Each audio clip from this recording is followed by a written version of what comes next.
আচ্ছা, আমি তাকে সবকিছু দেওয়ার পরেও না সে আমাকে ছেড়ে চলে গেছে। কেন চলে গেছে সেটার উত্তর না আমি আজও পাইনি। ওকে, কি দিছো তুমি? যখন রিলেশনশিপে কি দিছো? তুমি বলবো আমি তার সাথে শারীরিক সম্পর্ক করছি, তো একাই করছে সে, তুমি করো নাই। বরং দেখতে গেলে তুমি উল্টা নিয়েছো। সরি ফর মাই ল্যাঙ্গুয়েজ, ক্ষমা করো আমি বাজভাবে বললাম। তাহলে তুমি দিলাটা কি? তুমি বলবো আমি তাকে ভালোবাসছি, সে ভালোবাসে নাই সেই সময়, বাসছে সেই সময়। আমি আমার সময় দিছি, সে সময় দেয় নাই, তুমি একাই সময় দিয়ে ফেলছো। সে আসে নাই, সে তো কাছে আসছে। তাহলে তুমি এক্সট্রা কি দিলা? কোন জিনিস দিলা যার জন্য সে আটকাবে?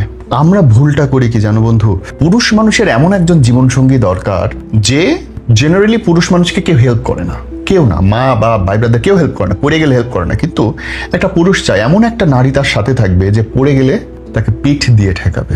এই যে পিঠ দিয়ে ঠেকাবে যে নারী, তাকে স্ট্রং হইতে হয়, দূরদর্শী হইতে হয় এবং তাকে সম্মান দিতে পারা নারী হইতে হয়। ছেলে মানুষ 10টা প্রেম করে বেরোবে, বিয়ে করবে এই 3টা গুণ দেখে। যেই মেয়েটা তাকে সম্মান করতে পারবে, যে তাকে পিঠ দিয়ে দেয়ালের মতো ধরে রাখতে পারবে, কোনোদিন ছেড়ে যাবে না। তুমি তাকে ভালোবাসতেছো, তুমি খোঁচা দিচ্ছ। তুমি তাকে একটু খাবার আইনা দিচ্ছ একদিন, আর সে তোমাকে 10 দিন হোটেলে খাওয়াইতেছে। যেদিন খাবার আইনা দিচ্ছ সারা জীবন ওই কথাই খোঁটা দিয়ে যাইতেছো। একটা ঈদে পাঞ্জাবি দিয়ে তোমার খোঁটা দেওয়ার শেষ নেই। ওরে তো আমি জামা কিনে দিছি, আর তোর পেছনে কত টাকা খরচ করছে ও মনেও রাখেনি।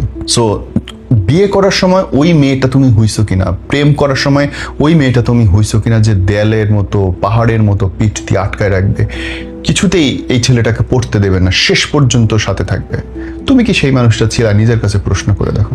তুই বলবে হ্যাঁ আমি সারা জীবন ওর সাথে ছিলাম। আরে ঘোড়ার ডিম, সাথে তো জুতোও থাকে। জুতো নিয়ে কি মানুষ বিছানায় যায়? যায় না তো। তুমি জুতা না, তুমি কাপড় না, মাথার টুপি, তোমাকে তো এটা বুঝতে হবে। সো তোমার মনে হয়েছে তুমি অনেক কিছু দিছো, অ্যাকচুয়ালি তুমি কোনো উপযোগী তৈরি করতে পারো না। তুমি যা দিছো আর 10টা 100টা মেয়ে সেম জিনিস দিবে। তাহলে তোমার বিশেষত্বটা কোথায়? তোমার কি ওরকম কোনো গুণ আছে? ও দেখবো অধিকাংশ সময় লেবুস বলে, জানি না তো।